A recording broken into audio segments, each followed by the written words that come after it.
నేనేమంటున్నా రామన్న మిమ్మల్ని అంటే,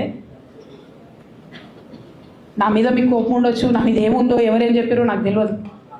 నేను మాత్రం నా ప్రాణం పోయినా కేసీఆర్ గారికి హాని జరగాలని కానీ కేటీఆర్ గారికి హాని జరగాలని కానీ కోరుకోను. అది నా నైజం కాదు.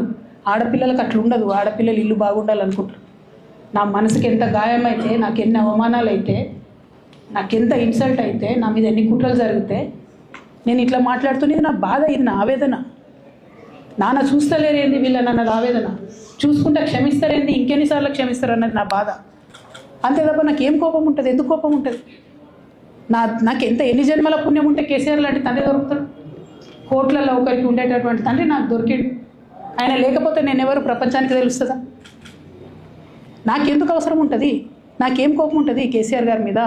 నాకు బీఆర్ఎస్ పార్టీ మీద ఎందుకు కోపం ఉంటుంది? నాకు 27 సంవత్సరాలు ఉన్నప్పుడు నేను నా కొడుకుని చిన్న పిల్లగాన్ని పసిగుడ్డుని ఎత్తుకొని ఇక్కడికి వస్తే ఆ రోజు నుంచి